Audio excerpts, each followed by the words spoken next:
Podcasting since 2005. This is the King of Podcasts Radio Network. KingofPodcasts.com. TikTok, Triple H. TikTok. Woo! And believe it or not, whether you like it or don't like it, learn to love it, because you have to listen to Wrestling is Real. It is the best thing going today. Woo! The worldwide leader of podcasting excellence. The King of Podcasts Radio Network proudly presents The Wrestling is Real podcast, because wrestling needs us. Yeah, I really do believe that Triple H's time as head of creative is going to be numbered now, because even though there are still those who are going to defend his decisions and what he's doing, very basic booking, lazy booking, and above everything else, just the management of the team that he has there and what they're doing with the brand. Everything from the top of the main roster, where they're really not caring about the day-to-day TV product, the weekly TV product. The pay-per-views are very simple and basic. The same people at the top, the same in circles type of booking, wrestling by the numbers. You hear this all the time. And it's very much the same as it has been. And when we first got into this, I mean, we talked about it last week, where things were going really well. The Bloodline, you had Judgment Day was quite intriguing. And then you had a number of other things you were doing with Cody Rhodes and his rise to tell his story and finish his story. All of that. And all that goodwill's gone away. They've kind of like lived off the legacy of that from 3 years ago, 4 years ago. And what have they done since? I mean, in that major time, 2 years ago, we had CM Punk returning back at Survivor Series, and now he's champion. And, you know, when you decide to go and say, okay, of the possible opponents everybody got all worked up about, so who's going to get to go and take on? And people are imagining and already fantasy booking CM Punk and who he's going to take on, and people got upset. It's kind of funny. People got upset. So here's one person on X that wrote down, here's the possible matches. CM Punk versus AJ Styles. CM Punk versus LA Knight. CM Punk versus Braun Breaker. CM Punk versus Roman Reigns. CM Punk versus Penta. And no, Logan Paul. Because, you know, why not have him over there in that spot? And I would be not surprised if they decided to go with Logan Paul and have him possibly take the belt off of CM Punk. Why not? When Logan Paul's necessary, he's brought in. He comes and goes as he pleases. He's under that kind of contract and whatever kind of deal he has left. And CM Punk, listen, he wins in a very lackluster match for the vacated title against Jey Uso at Saturday Night's main event. Wasn't a good match. And how many people were actually paying attention to that? When you had college football, when you had, you know, so many of the things that were going on that people were watching and paying attention to. Wasn't it a World Series on Saturday night? I forget now. Yeah, it was Saturday night. So you have all that going on. And, you know, I think people were remembering the Dodgers getting to win back-to-back World Series championships. You know, college football and all the games that were going on. CM Punk is down the list of people looking at what was being paid attention to. Wasn't a pay-per-view. Just what it was. So now, since then, we know that there have been some rumblings about where the company is right now in their creative process. And there has been talk about it. So going back a month ago, Sports Illustrated actually wrote about this, saying that there were creative changes that were going to be explored after recent criticism. And so this is before the earnings call, which was done this week, the third quarter earnings call for TKO Group Holdings. And the writer here for Sports Illustrated and the Takedown article, Rich Uccino, he writes down that, as I said, the honeymoon period with Triple H, Paul Levesque as the chief content officer has come to an end. And they go on to say that fans have been more critical of the company's booking practices than they ever were. And the headlining gripe, of course, is the handling of John Cena's retirement tour. And look what they're doing with that. So John Cena's retirement tour, we're going to get a 16-person tournament. The last time is now a tournament. This is the best you could do. It's not that hard to figure out who you should have as John Cena's final opponent. This is not just like a trinket. I mean, John Cena should be able to go ahead and say, okay, so we're going to build this tournament to let it last for, a couple of weeks, because tournaments are always kind of like good filler on television, just to get ourselves over to the chance that Gunther is going to probably be the champion, or going to be the winner of this tournament, and then finally beat John Cena on the way out. So one person on X, one of the fellow podcast wrestling brethren out there, that's been obviously carrying water for this company, even as the criticism continues. We have Gunther and Sheamus, Penta and Rusev, Javon Evans and Jeff Hardy, Carmelo Hayes and The Miz, Ilya Dragunov and Finn Balor, Trick Williams, Matt Cardona, Rey Mysterio, Joe Henry, Rey Fenix, Nick Nemeth. I don't know if we've had the names announced for the tournament, but somebody decided to put this out there as possible names. And this is a good idea of what we have here. So Gunther obviously is going to be the winner of this. Why are we doing it? Doesn't really matter. And again, this is going to be on Saturday night's main event on Peacock, December 13th. So the last date we have for John Cena is an afterthought. Not at a pay-per-view, not anywhere else. I mean, this is a horrible way to go and finish this off. And I know if Vince McMahon was there, he wouldn't have sent off John Cena in this fashion.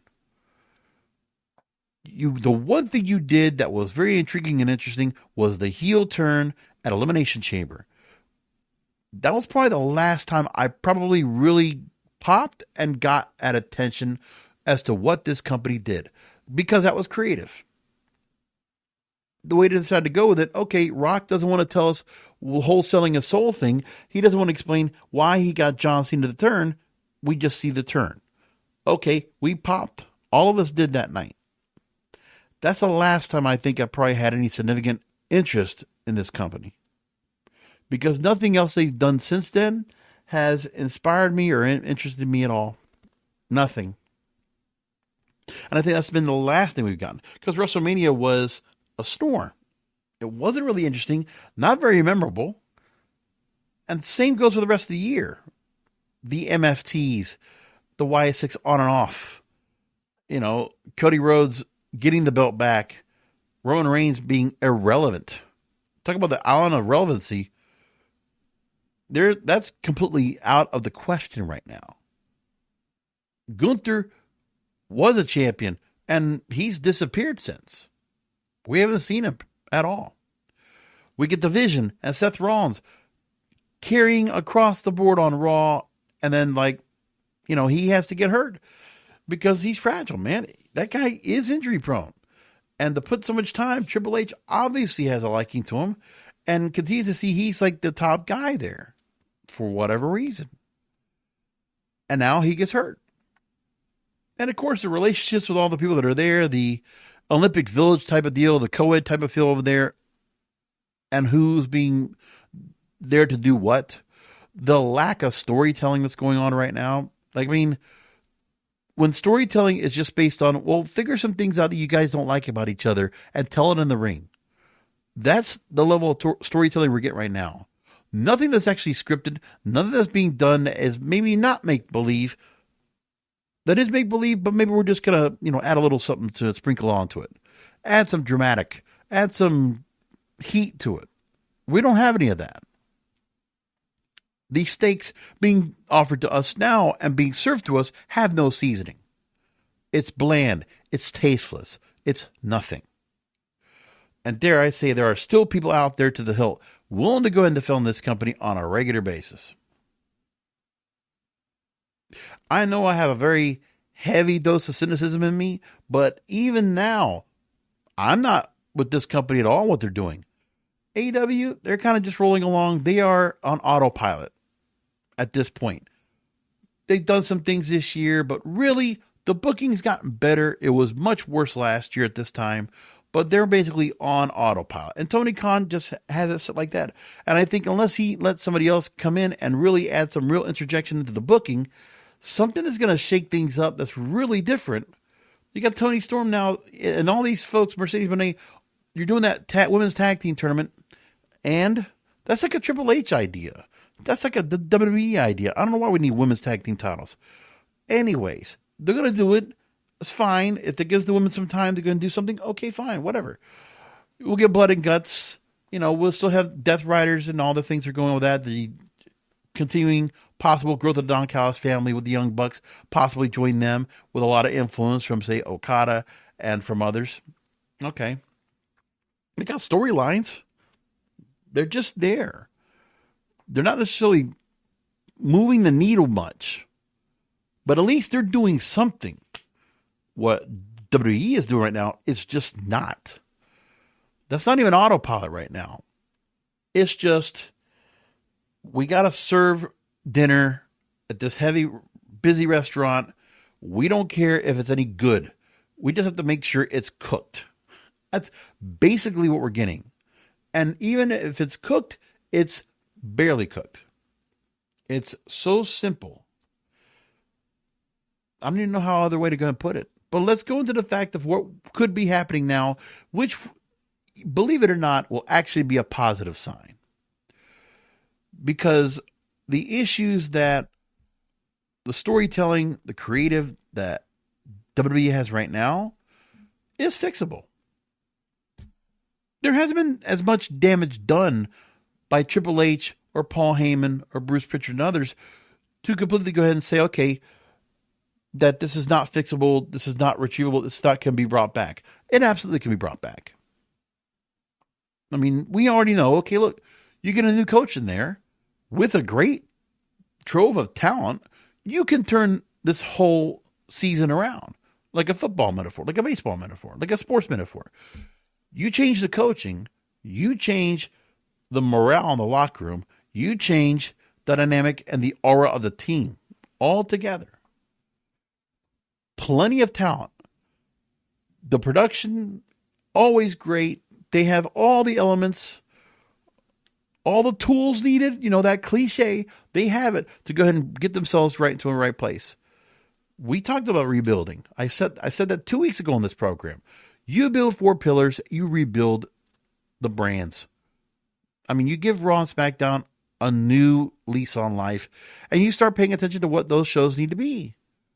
They need to be several storylines, story arcs that are being told every week, and people keep coming back to them. It's not that hard. And I don't know if the creative process in the writer's room is really getting that much chance to go and do anything like that at all. But I'd rather give them a chance to go and, not get shot down every time. Let's see if you come up with something better. Like, let's entice. Let's try to motivate these people to go and do something better. Because, I'm sorry, the folks in the writer's room that are telling the writers that what they're giving, they're going to shoot down, the leadership doesn't know what they're doing. They're all wrestlers. They book a certain way. They have their favorites. That's what they're doing right now. And nothing is going to fix that problem unless there's change. So let's get into that right now. First of all, the company itself is not concerning itself about this at all. Let's make that clear too. Because we have the earnings call from TKO Group Holdings that happened a little bit earlier. Nick Khan, Mark Shapiro, among others, talking on the call. And some of the decisions have been made by TKO. Nick Khan, the CEO of the company, reducing live events is a good thing as it has created more scarcity for televised events. Quote, a couple of years ago when TKO was put up, one of the first things we collectively did was reduce the non-televised live events, which created more scarcity for our televised events, and then our continued international expansion only furthered that. It creates more scarcity in the United States and a good thing in terms of our overall gauge. Yeah, they want to make it where the less amount of shows, they will justify the price hike. That's the first part of that. And if they're going to be coming into your town or into an area you want to watch, you're not going to have that access to go ahead and normally see, okay, they're coming to Boston, they're coming to Chicago, they're coming to New York twice a year. No, they're not coming as much because they got to make up for some of the shows. They're not going to go do televised. No more house shows like there was before. No more house shows in these outside suburban areas, right? You got to go to the big city to go watch them. You got to catch them on a television night or a pay-per-view. And if you don't catch those nights, some of those nights are going to be replaced by the international dates they got to do because they're doing more of those than ever, right? Let's get some of one of the things that were being brought up on the call. ESPN, the new app, and the pay-per-views that WWE is doing right now, the PLEs, how they're doing so far. So there was a question asked about this to the folks at TKO Group Holdings, and this is how it was handled. These first couple PLEs performed relative to your expectations, and what's standing out to you so far in terms of the potential benefits of that partnership? Great. So, by the way, we're thrilled with the start of it. So it's obviously a new product. It's a new platform.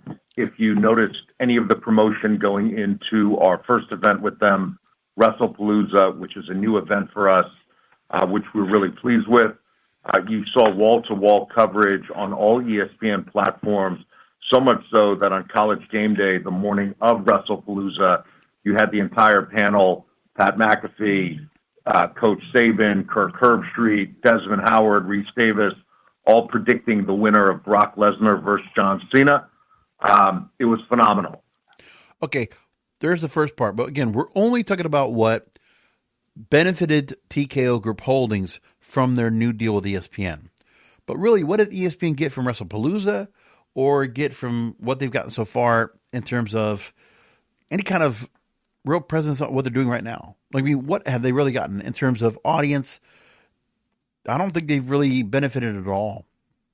Again, ESPN's being a good partner and giving more than enough room for some of the WWE stars to be on First Take or College Game Day and some of these other major properties that ESPN has. So they let that happen. So, you know, to go and gloat about the fact that, oh, yeah, ESPN's doing well for us. What is TKO doing well for them? It's going to take time for ESPN to grow that platform the way that they want to grow it. We're patient. We'll continue to put on our product the way that we think only we can do. Well, if you're thinking if you're going to keep the same product you're doing right now, you are doing ESPN a disservice. They're spending a lot of money to get this content on here because they need content. But they didn't go and spend the level of money they did to get your content. I mean, Nick Khan, hey, he's a negotiator. He's the deal maker. Good on him, man. He earned his stripes as CEO. But seriously, with a straight face, can you honestly tell me that WWE is getting a lot of value, is giving a lot of value right now to ESPN with what they're offering? And I'm going to say no. And let's see where we end up. Yeah, Vic, ESPN can be one of the best marketing partners in the media space when they strategize and get behind something. We've seen that firsthand with the UFC. And to Nick's point, WrestlePalooza was an incredible launch, great for our brand, great exposure out there in some of their most prominent shows with some of their most prominent talent promoting our event. Okay, but you're still talking about that you rushed the event on. You were booking tickets a month before, 4 weeks before. And then ESPN wants content from WWE once they get the deal on so they can go ahead and promote the app. Have some content on the app that will get some subscribers. But, I mean, we're hearing what we're hearing right now. What you gave ESPN, one of the writers made it pretty clear for you. They gave it a C grade. And then the other event they had that was in Perth gave it a B. They're just not caring much, man. You're not giving them much value. So far, I think you've given them 2 strikes.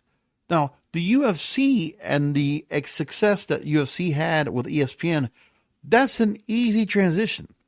Combat sports like UFC because it's based on real competition where the winners are legitimate. This is not predetermined. That's an easier transition for those because just like boxing, you have it at nighttime. It doesn't take away from the other sports programming that they have for the most part, because at most nights, you know, when you have ESPN with a major pay-per-view, you get the pre-show at 10 o'clock, right? And then by midnight, most of your sporting events are already kind of like on the wayside and done. So UFC will get their prime real estate where they are. And now they're going to move to Paramount Plus. That platform gets the benefit from it.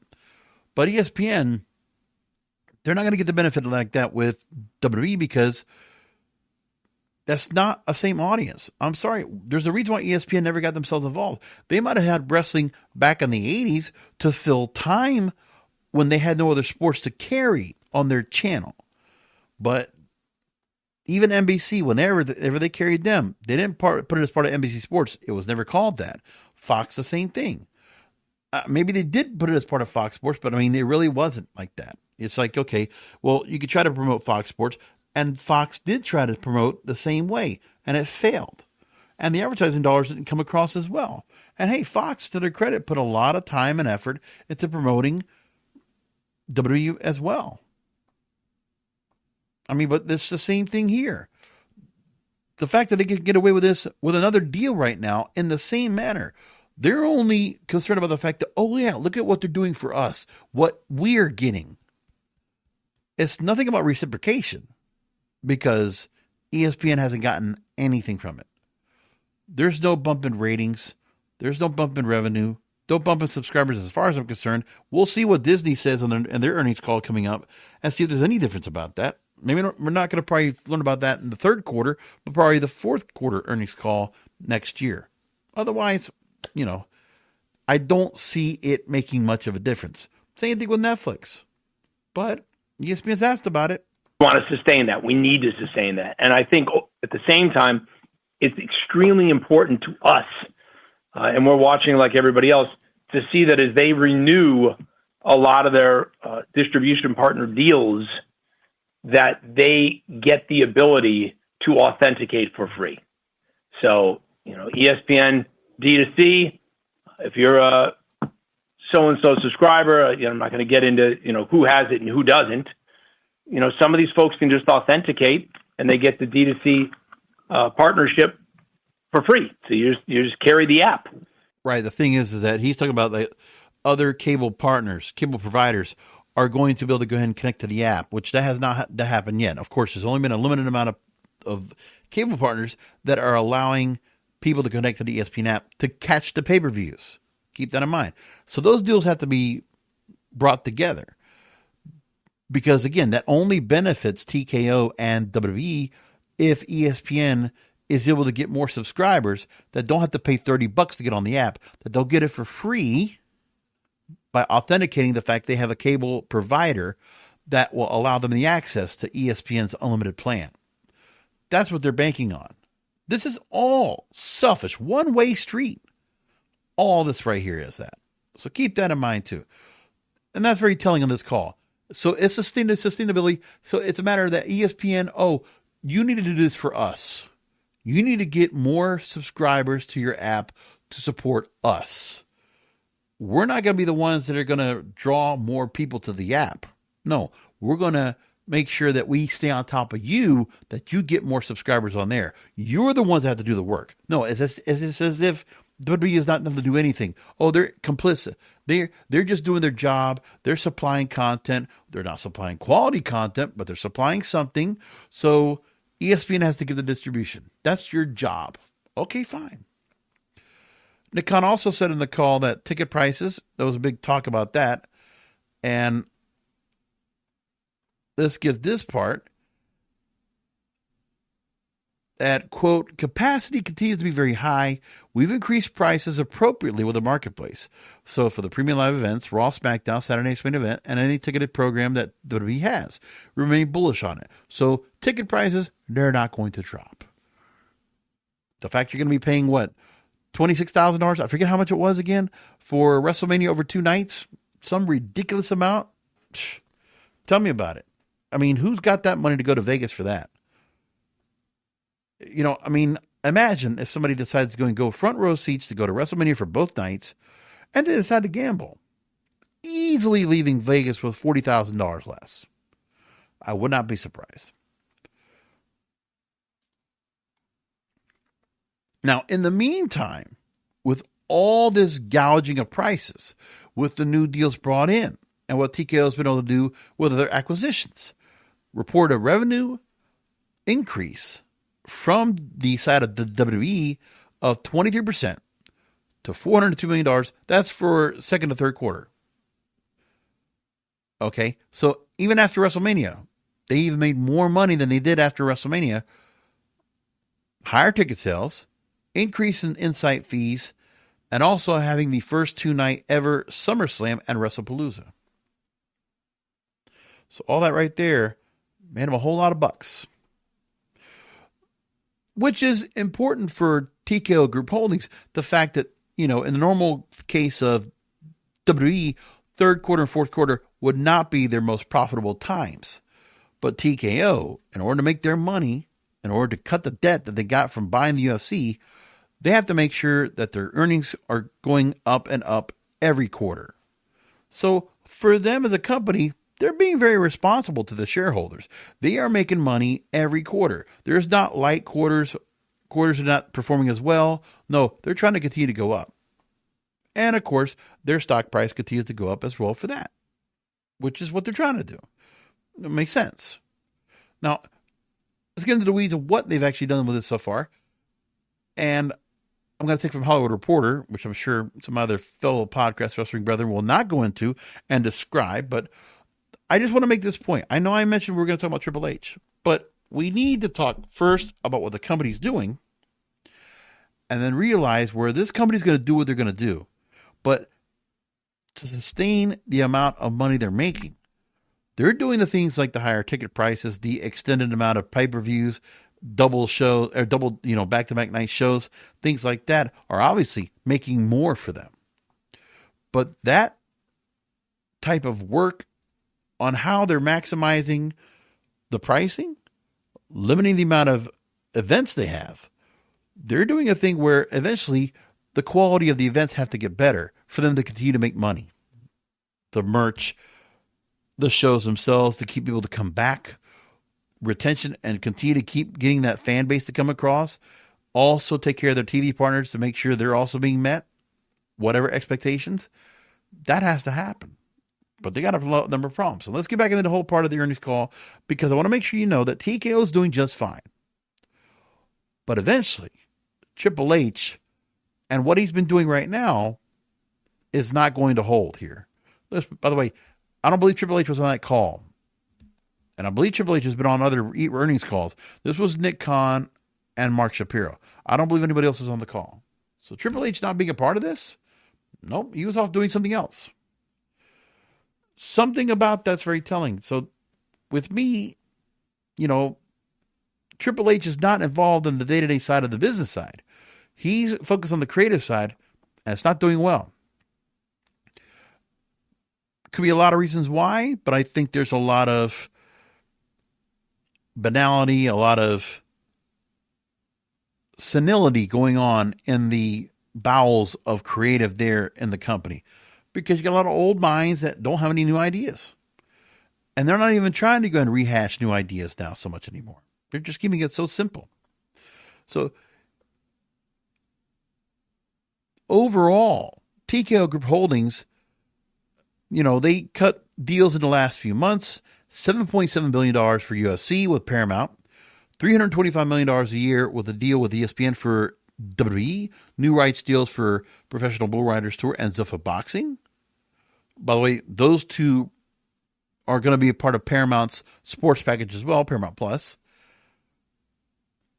And Ari Emanuel says that the table is set for long-term sustainable growth. Yeah, TKO is going to make their money overall, but they still want to make sure all their properties are doing what they need to go and do. So they talked a lot about boxing on the call, not so much wrestling or UFC now. So Zuffa Boxing is going to find a way to go and make a lot of money for themselves. Target revenue for how much they're going to be making this year is between $4.69 and $4.72 billion. A lot of money. And they're working their way on trying to make back the debt that they have accrued. They're going to try to work that out. UFC is down slightly on media rights, live events and hospitality, and partnerships marketing, and mostly owning to having less events, and also an unfair comparison to the Sphere last year, which was the highest grossing event in UFC history when they held the show over there. Healthy growth for WWE with live events, hospitality partnerships, and marketing compared to last year's, thanks to higher sales, site fees, and WrestlePalooza. And right now, TKO is worrying about the Paramount UFC deal because they got to make sure to take care of that when it starts next year. And the company's on the hunt for more acquisitions. So TKO is not even going to put all their interest into WWE, but the thing is that it's there. Just keep that in mind.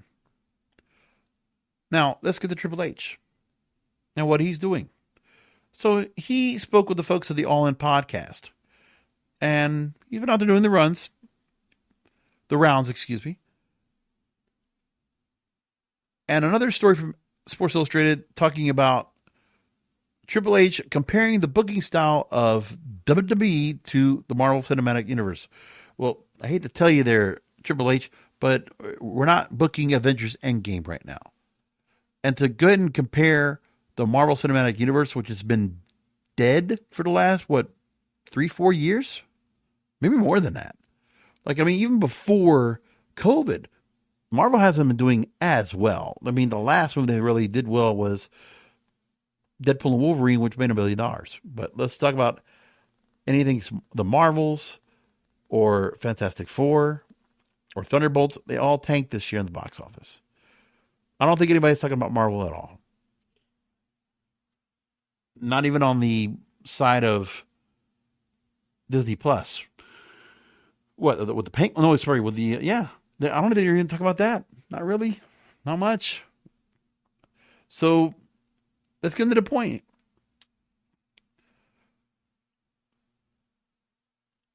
Triple H says his focus is still on telling stories.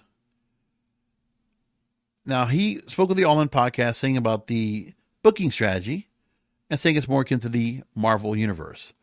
So,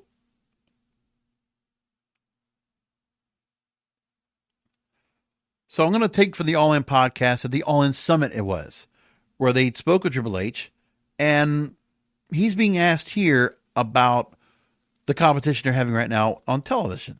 Let's go. We see a lot of bifurcation happening generally in media and content. The live events are just making so much money, whether it's concerts or basketball games, and those industries are seeing revenue and profits kind of escalate. And then the traditional broadcast fiction's kind of dying. Like the margins aren't there, the viewership's down. How has the bifurcation worked for your business, digital, and kind of like the content stuff that you're doing digitally versus the live? And like, is digital going to be like a growing piece of the business for some time, do you think? Or is it? Now, Triple H shaking his head as this question's being posed. And let me tell you, I don't think he's happy to hear about this, but let me tell you, there is a call out to the fact that, of course, they are positioning it as, well, across the board, cable and network television, they're seeing a decline in traditional media viewing on television. I get that part. But, you could put sports out there, and right now, sports, even with a new system of the Nielsen big data ratings, are thriving right now. You can see sporting events like, NBA basketball on NBC, Coast to Coast Tuesdays, they're pulling 6-7 million viewers. Your NFL games, if it's afternoon or prime time, they're pulling 20 to 30 to 40 million viewers. If you're looking at, say award shows like the MTV Video Music Awards, that pulled 5 million, 6 million viewers. If you're talking about college football, they're pulling 4 or 5 million viewers. So sports or anything sports related is doing very well. So let's go and get into the question and what Triple H says about it. Really a live experience. Well, it's a live experience, but I think all those things lead you to the live experience. So where do you tell the stories that get you to want to go to the live event?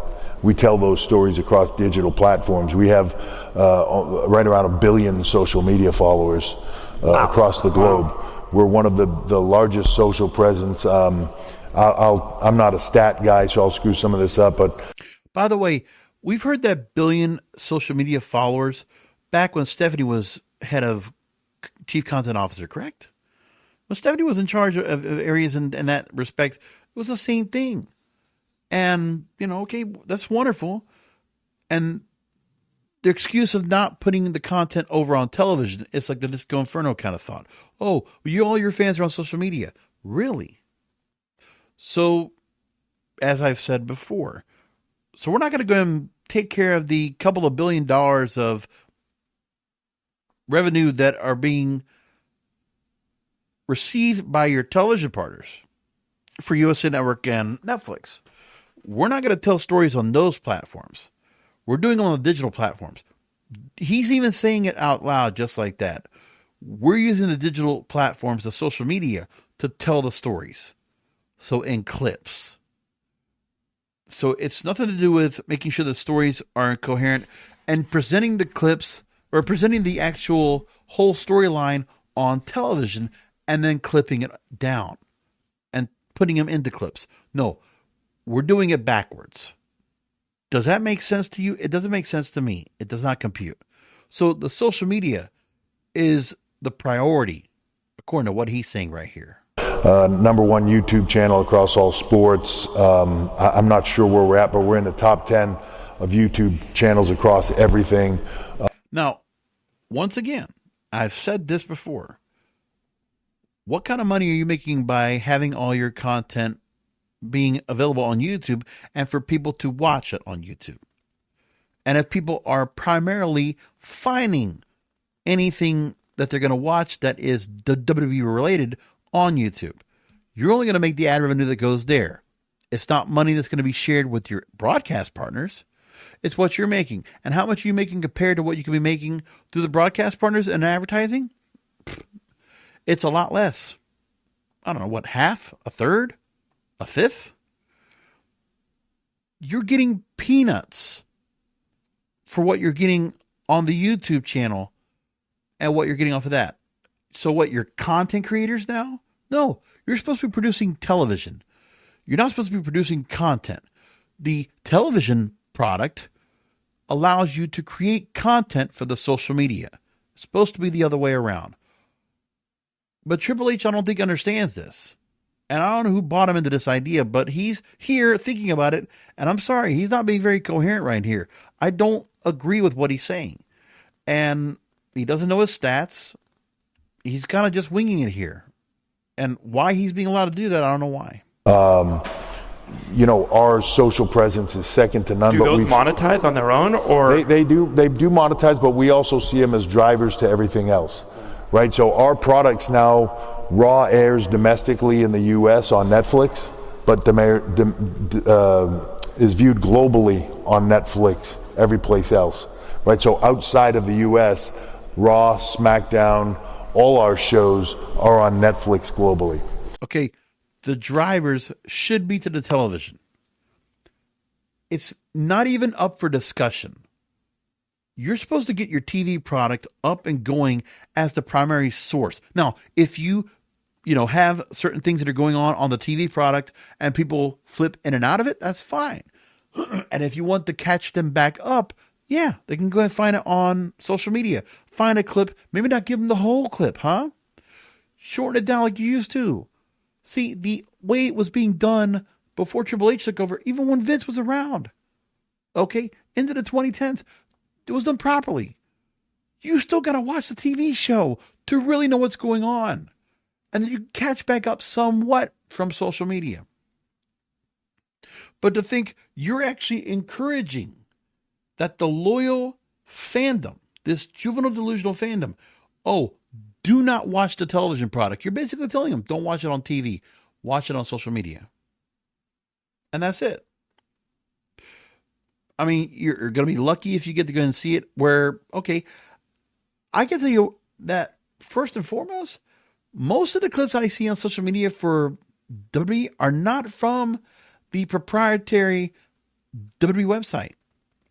A lot of clips I see are from other people that are running channels on X, running their own, they have their own set of followers, their own set of people, or other podcasters or other people that are putting out content because they can easily put the content up themselves, just capture it from what they got and move it over, and that's it.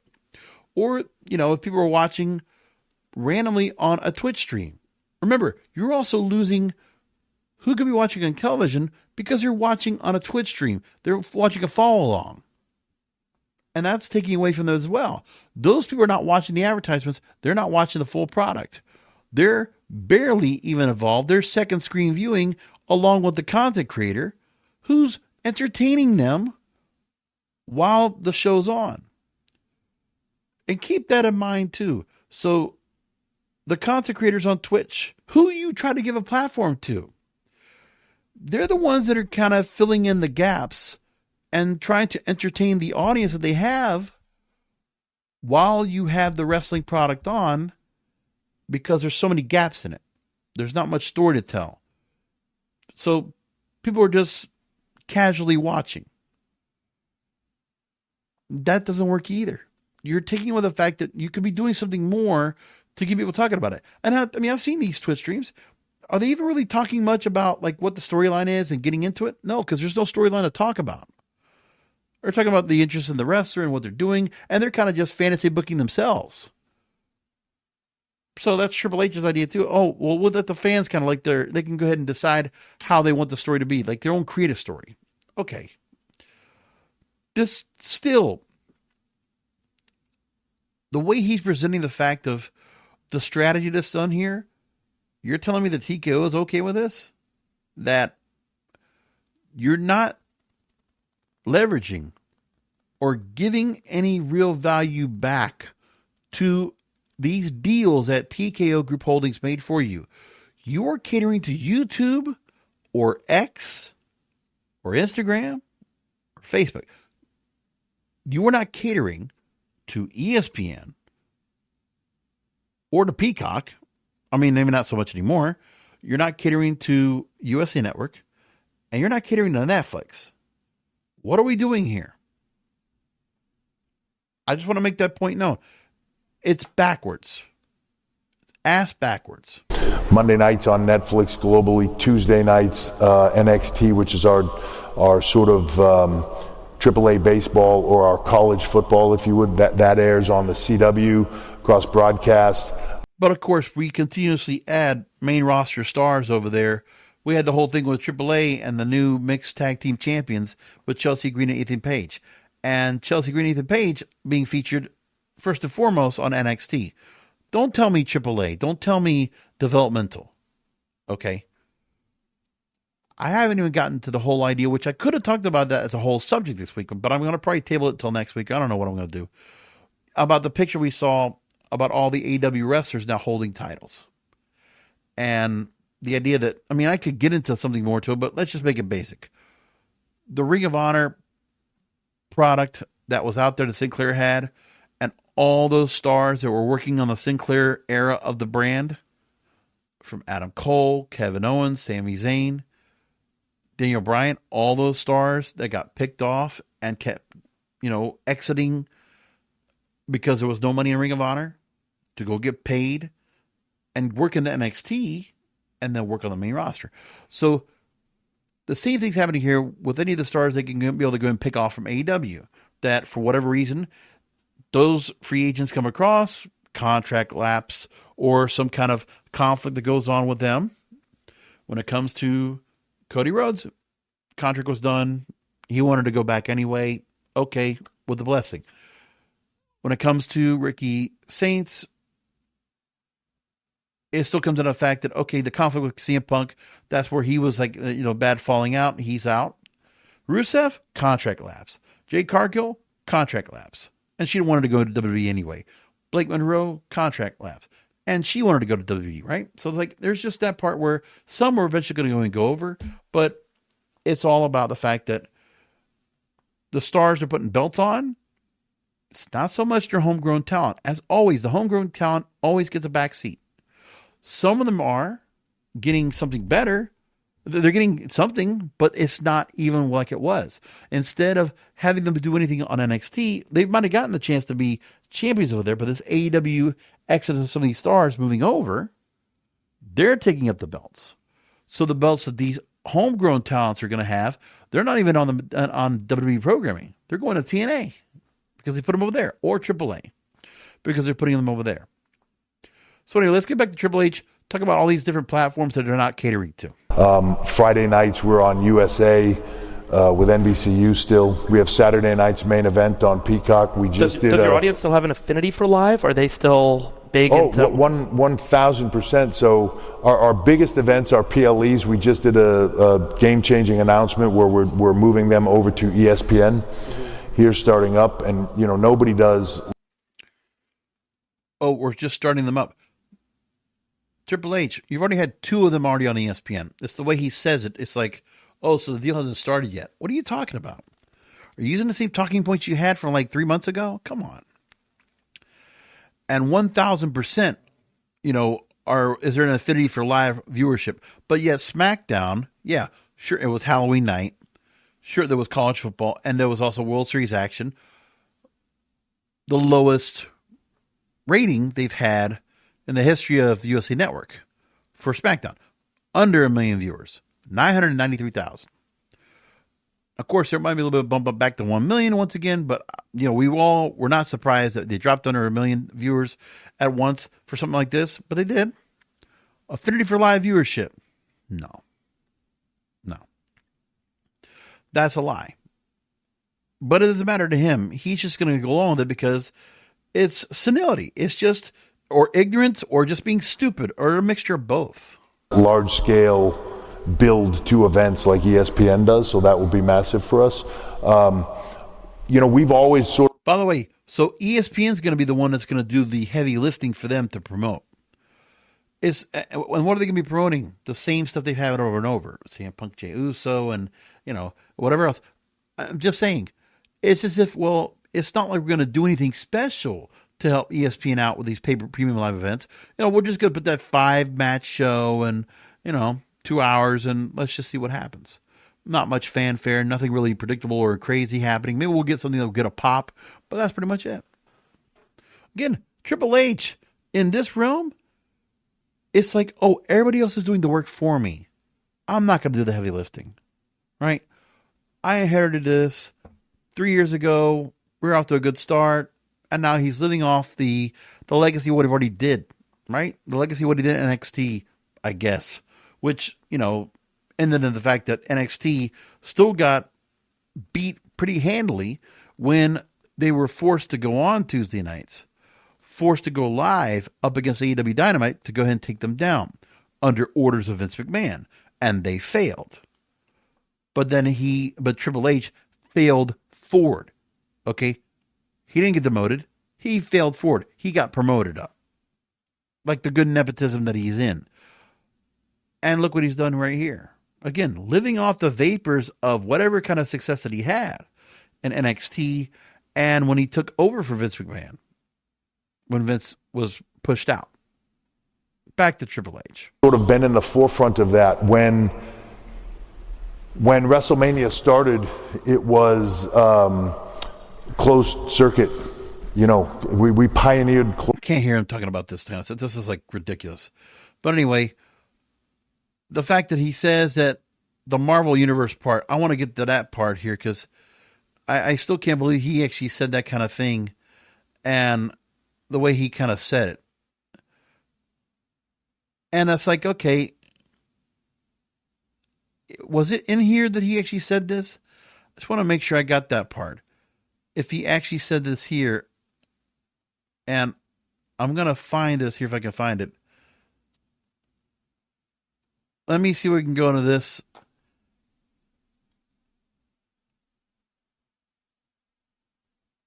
If I can find out where he actually said this here, because the interview's not even that long. Okay, here we go. So here's him talking now about the internet forcing wrestlers to blend their in-ring personas with real life.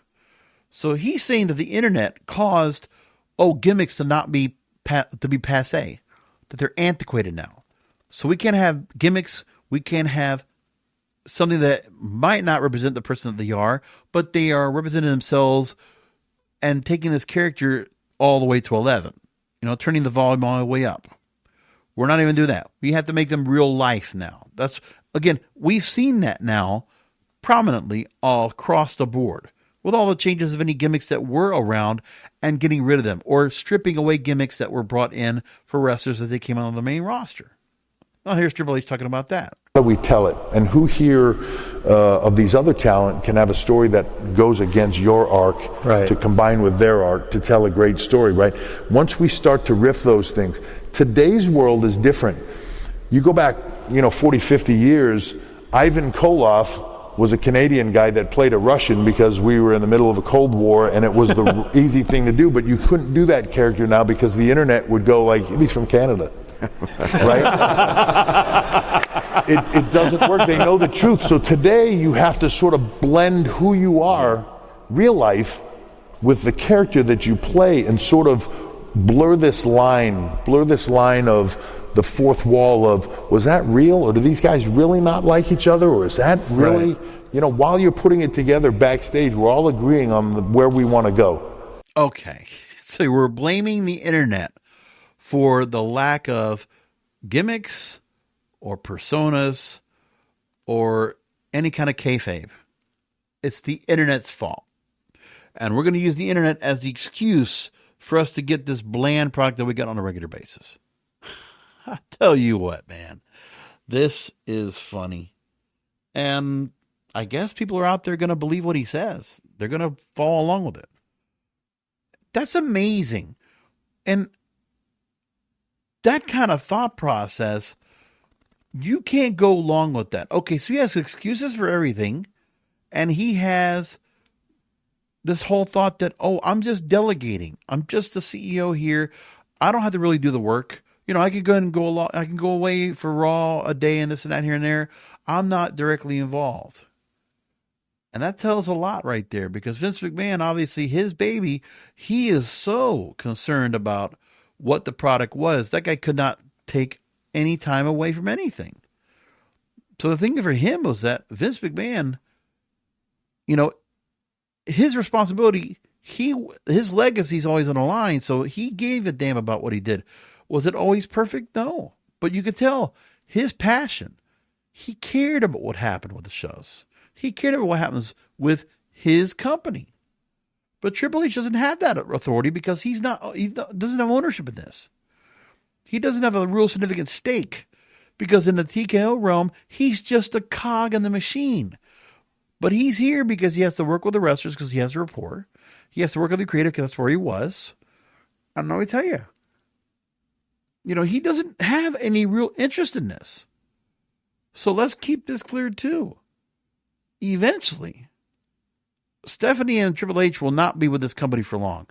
So Triple H will not be with this company. What did I say, by the end of next year? Yeah, I'm still going to hold to that. I think we're going to see a change. Now, Triple H might stay in the company, but I think his role in creative is numbered. I don't think he's going to be there for long. Look, we have to go and find out how the John Cena retirement tour finishes up. We have to see what they do with WrestleMania season next year. I don't have faith in it. I don't know what they're going to do. Anyway, back on the more story here about Triple H. No more clips with him. We're just going to get into this now. But in the All In podcast again, another part I was going to go look for, but I'm not going to go through the whole thing. But here's the thing. He did say this. I'm just going to read it out here. Quote, "We tell stories. I'm less, and people within our business sometimes think this wrong. We don't write the shows based on thinking that that'll be a great match. We write on the stories we can create. Protagonists, antagonists, and how that does work with each other. Telling stories that can resonate with people that maybe they've experienced in their real life or some type of fantastical version of that. So we can't use make-believe at all. This is not a real sport. So why are we trying to treat it like a real sport? It doesn't make sense. They also say that the storylines have been planned months in advance, drawing parallels between WWE and the Marvel Universe. Here's the Marvel Universe line that I couldn't find, but here's what he actually said. There's months of planning that go into this stuff. We're looking now at WrestleMania in Vegas in April and what those matches are going to be and how we want to get there. What is a storyline arc that takes us over there over time? I would say we're much more akin to the Marvel Universe, where you're planning out long-term movies, where the movies fit and how they will go with the characters that we are, direct MMA. And he thinks that bringing together the right personalities for a match is what makes UFC and MMA compelling. Okay. I mean, I still don't see the benefit here. There's not much being said at all. He just kind of goes along. But everybody's talked about it. And what he's saying, is it's a nice way to put it. But let's be honest, they're not doing that at all. So that's where we're at. By the way, somebody put this on X, and I thought this was important. I want to go and point this out. SmackDown, one of the lowest rating ever, also drawing a smallest crowd of 4 years, 4,226 fans. Raw continues to tie its all-time low in viewership with 2.3 million views. That's just like the bare minimum. And that's a global audience. We're not talking about America. That's a global audience right there. Saturday Night's Main Event drew its lowest attendance yet. Probably the least watched episode ever. But again, we don't have numbers because it was not on NBC. It was on Peacock. And we still don't know about the numbers and what happened with WrestlePalooza and how that show did. We don't know anything about that to report. Also, Triple H said there's a new landscape in WWE starting, but if he keeps up his booking, he might not be part of it. I'm not sure what that's supposed to go and say all about that, but okay. Either which way, there's so much wrong in all of this. And it's the wrong leadership in the role. The storytelling is not holding up at all. Because basically, Triple H is not Vince McMahon. We know that. And it's more and more clear every day that it's delegation. And some of the people that are doing their things, they are trying to hold on to their spots. But there's not one collective vision, not one collective leader that is really steering the direction of this company. The most important thing is they don't have a Vince McMahon in charge. Triple H is not that guy. He was never going to be that guy. He didn't want to be that guy. And most importantly, because the company is now under TKO Group Holdings, once the sale happened, it almost felt like this was a point where Vince McMahon, when he sold out, he sold the company outright. You know what? After all the accusations and all, Triple H and Stephanie were stuck on the company they're having right now with TKO Group Holdings. So, in essence, we should have seen this was going to fail eventually. But I think that's going to be okay because, like I said, in the horizon, I do believe that we're going to see a change come up. Now, Triple H is going to have a chance to get WrestleMania right. He's got to go back to Vegas. Let's see what he does. But I think we see a change, and that will finally be ultimately what's going to happen to this company to get it turned around for the benefit of the broadcast partners and the owners themselves. Anyway, come back for another Wrestling podcast because wrestling needs us.